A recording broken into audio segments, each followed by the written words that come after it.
ഞാനൊരു ഡയലോഗ് വായിക്കാം. അതിങ്ങനെയാണ്: nominees like Asif, Basil and Prithvi, they are not even less than two and they are equal to me.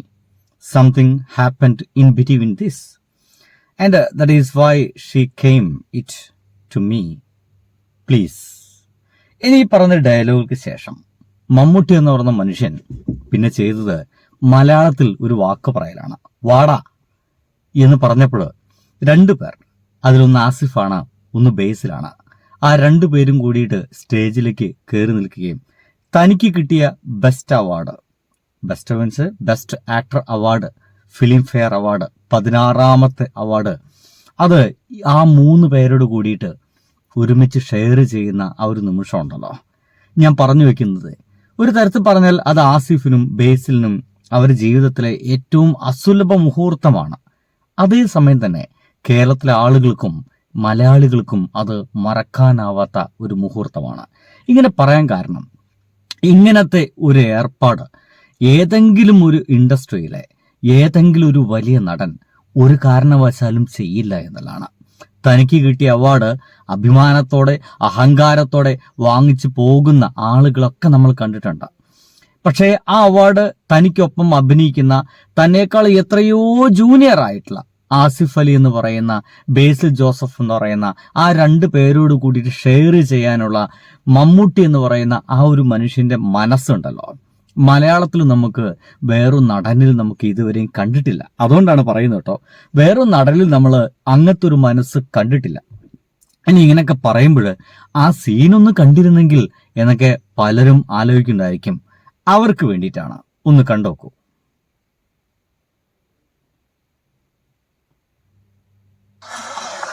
ആൾക്കാരൊക്കെ പോയി ആക്ടറൊക്കെ മേടിക്കാൻ വരുമ്പോ അവസാനം എല്ലാവരും മേടിച്ചവർ പോയി. അവര് കൂടെ വന്ന ആൾക്കാരൊന്നും പിന്നെ ഇവിടെ വലിയ നമ്മുടെ പ്രസംഗം കേൾക്കാനും നമ്മളെ കാണാനും ഒന്നും ആളുകൾ അത് ആദ്യം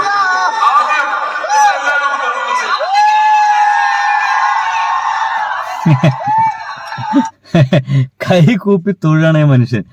അദ്ദേഹം പറയുന്നത് ആ അവാർഡ് വാങ്ങിച്ചതിന്റെ ഭാഗമായിട്ട് ഇപ്പൊ എന്റെ വർത്തമാനം കേൾക്കാൻ ആരുമില്ലേ, ഈ അവാർഡൊക്കെ ആദ്യം കൊടുക്കണം, എങ്കിൽ കുറച്ചു പേരൊക്കെ അവിടെ കുത്തിരിക്കും എന്നൊക്കെ രീതിയിൽ അദ്ദേഹം രസമായി ഫണ്ണി ആയിട്ടൊക്കെ സംസാരിച്ചു പോവാണ്.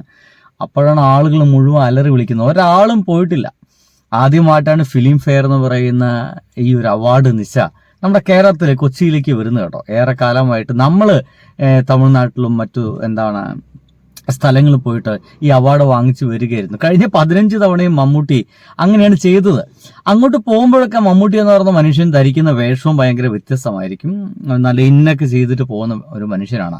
ഇനിയിപ്പോ ബ്രഹ്മയുഗത്തിന്റെ ഭാഗമായിട്ട് കിട്ടാൻ പോകുന്ന അവാർഡിന്റെ ഭാഗമായിട്ടാണെന്ന് അറിയില്ല, ഇദ്ദേഹം ധരിച്ചത് ഒരു കറുപ്പ് പാന്റും ഒരു കറുപ്പ് ഷർട്ടുമാണ്.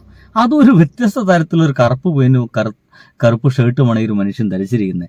നെഞ്ചത്ത് ആ ഒരു ഷർട്ടിന്റെ എംബ്ലൊക്കെ ഉണ്ട് കേട്ടോ. ഞാൻ ഏതാണ് ആ കമ്പനി നോക്കിയിട്ടില്ല. ഇനി അതൊക്കെമായിട്ട് സെർച്ച് ചെയ്യുന്ന ആൾക്കാരൊക്കെ അതുമായിട്ടൊക്കെ വരും, നമുക്കറിയാം. എന്തായാലും ഇതിന്റെ സംസാരം കേൾക്കൂ.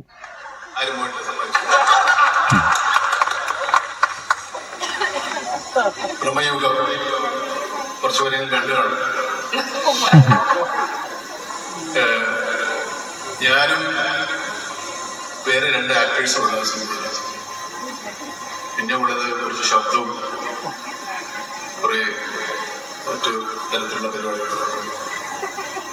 സിനിമ കണ്ടിരുന്ന ആൾക്കാരെ സംബന്ധിക്കണം, 3 പേരെ സൈക്കിളും വേറെ കൂടെ സൗന്ദര്യം. എൻ്റെ കൂടെ അശോകനും സിദ്ധാർത്ഥനുമുണ്ട്.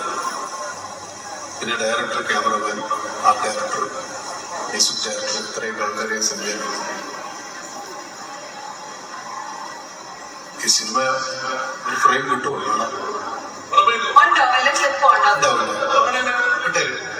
ചുമ്മാ പറഞ്ഞത്. ഈ ആൾക്കാർക്ക് ഇത് എന്തിനാണ് അവാർഡ് കൊടുത്തതെന്ന് അറിയാൻ വേണ്ടി ചോദിച്ചു. ഇനിയിപ്പോ അത് പറയാനുള്ള ഒരു കാരണമുണ്ട്. കാരണം ഈ ഫിലിം ഫെയർ അവാർഡ് എന്ന് പറയുന്നത് കേരളത്തിൽ മാത്രം ഒതുങ്ങി നിൽക്കുന്ന അവാർഡല്ല, അല്ലു അർജുൻ അടക്കം വന്നിട്ടുണ്ട്. അപ്പൊ അതുകൊണ്ട് എന്തിനാണ് ഈ അവാർഡ് ഈ ഒരു ചെങ്ങാതിക്ക് കൊടുത്തേ എന്ന് ഇവിടെ വന്നിരിക്കുന്ന കേരളത്തിന് പുറത്തുള്ള ആളുകൾ കൂടി അറിയണ്ടേ. അതുകൊണ്ട് അതിലത്തെ ഒരു സീനെങ്കിലും നിങ്ങൾ ഇവർക്ക് കാണിച്ചു കൊടുത്തിട്ടുണ്ടോ എന്നൊക്കെയാണ് ചോദിക്കുന്നത്. It's very interesting. അത് ചെയ്യുക തന്നെ വേണം.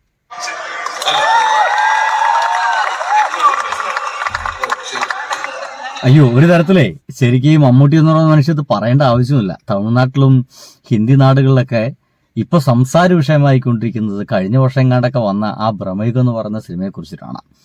ഒപ്പം തന്നെ മമ്മൂട്ടി എന്ന് പറയുന്ന ആക്ടറാണ് ഇതിൽ അഭിനയിച്ചിട്ടുള്ളത്.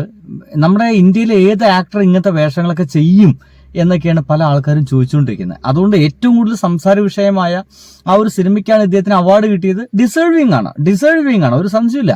ഡിസേർവിംഗ് എന്ന് പറയുന്ന 100% നമുക്ക് പറയേണ്ടി വരും.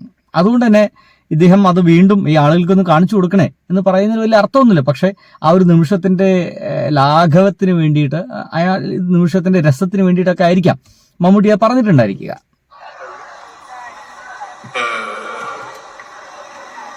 സിനിമ എൻ്റെ ഒരു വലിയ സ്വപ്നമായിരുന്നു, ഇപ്പോഴുമാണ്. ഞാൻ പണ്ട് മുതലേ ഒരു ഫിലിം ഫെയർ മാരികയുടെ പബ്ലിക്കേഷൻ്റെ ഒരു വലിയ ആരാധകയാണ്. വലിയ വലിയ ഹിന്ദി നടന്മാരൊക്കെ ഫിലിം ഫെയർ അവാർഡ് ഹിന്ദി പടത്തിൻ്റെ ഷൂട്ടിംഗ് റിപ്പോർട്ടുകൾ കണ്ട് ഞാൻ അത്ഭുതപ്പെട്ടു.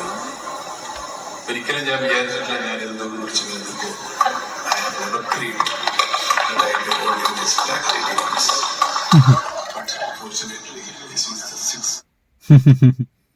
അതാണ് അദ്ദേഹം ഒരിക്കലും അത് പ്രതീക്ഷിച്ചിട്ടില്ലെന്ന് പറയുന്നത്. അതാണ് ഗ്രേറ്റ്. ഒരിക്കലും കിട്ടാതിരുന്ന, അല്ലെങ്കിൽ ഒരിക്കലും കിട്ടുമെന്ന് വിചാരിച്ചിട്ട് പോലില്ലാത്ത ആ ഒരു അവാർഡ് 16 തവണ. എൻ്റെ സുഹൃത്തുക്കൾ 1, 2, 3, 4, 5 അങ്ങനെയല്ല, 16ാമത്തെ തവണയാണ് മമ്മൂട്ടി എന്ന് പറയുന്ന മനുഷ്യന്റെ കയ്യിലേക്ക് എത്തുന്നത്. അത് നിങ്ങളൊന്ന് ആലോചിക്കണേ. എത്രയോ യങ്ങായിട്ടുള്ള ആളുകൾ അഭിനയിക്കാൻ ഉണ്ട് എന്നുള്ളതാണ്. ഇദ്ദേഹം എന്ന് തുടങ്ങിയതാ? ഇദ്ദേഹമൊക്കെ തുടങ്ങുന്ന സമയത്ത് ഈ ഭൂമിയിൽ പോലും ഇല്ലാതിരുന്ന ആളുകളൊക്കെയാണ് ഇപ്പൊ ഇദ്ദേഹത്തിനൊപ്പം അഭിനയിക്കാൻ നിൽക്കുന്നത്, മത്സരിക്കാൻ നിൽക്കുന്നത്. എന്നിട്ടും ആ യങ്സ്റ്റേഴ്സിന്റെ ഇടയിൽ കയറി നിന്നിട്ട് മത്സരിച്ച് ഇപ്പോഴും ഒന്നാമതായിട്ട് നിൽക്കുക എന്നൊക്കെ പറയുന്നത് അതൊരു വണ്ടർഫുൾ ആണ്. പക്ഷെ ലോക സിനിമയിൽ ഇങ്ങനത്തെ ഒരു ജാതി പെർഫോമൻസ്, ഇങ്ങനത്തെ ഒരു ജാതി ആളുകളൊക്കെ കണ്ടെത്തുക റയർ ആയിരിക്കും. അതുകൊണ്ടാണ് ആ മമ്മൂട്ടി എന്ന് പറയുന്ന മനുഷ്യൻ റയർ പീസ് ഓഫ് പേഴ്സൺ ആയിട്ടൊക്കെ നമുക്ക് മാറുന്നത്.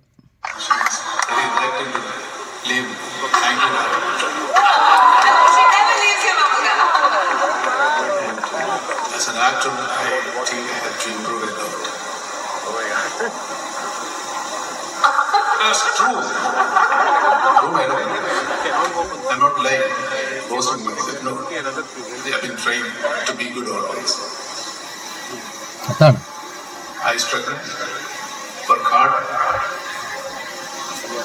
till dream about good things.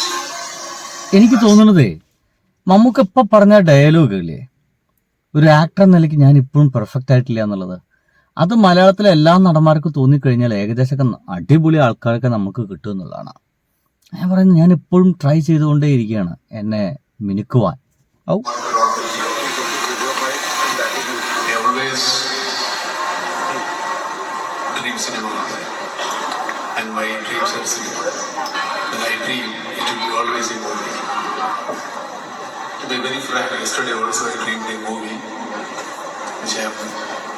Actually, I was going to a forest to hunt tiger.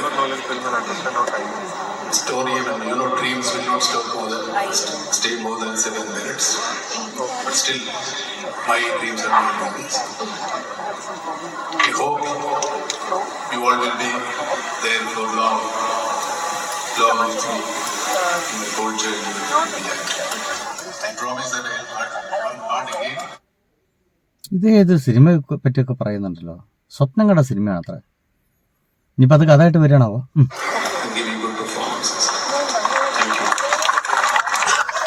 ഇനിയാണ് നിങ്ങൾ ശ്രദ്ധിക്കേണ്ടത്. ഇനി ആസിഫിനെയും ഒപ്പം തന്നെ നമ്മുടെ മറ്റവനും കൂടി, ബേസിലും കൂടി വിളിക്കുന്ന ഒരു രംഗമാണ്. കേൾക്കണേ.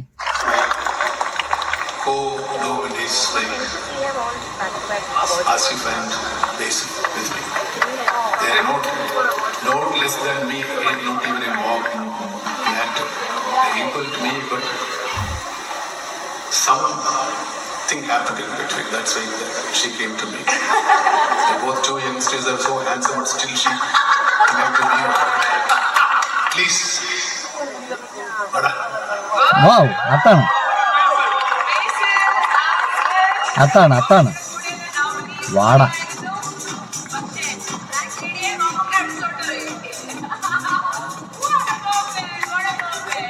പൊളി പൊളി പൊളി. With the young actors Asif and Basil. Wow!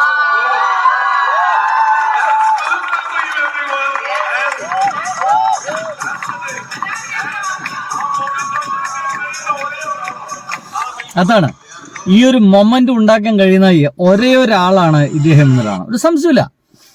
Indian സിനിമയിൽ ഇങ്ങനത്തെ ഒരു മൊമെന്റ് ഉണ്ടാക്കാൻ കഴിയുന്ന വേറൊരു മനുഷ്യൻ ഉണ്ടായിരിക്കില്ല.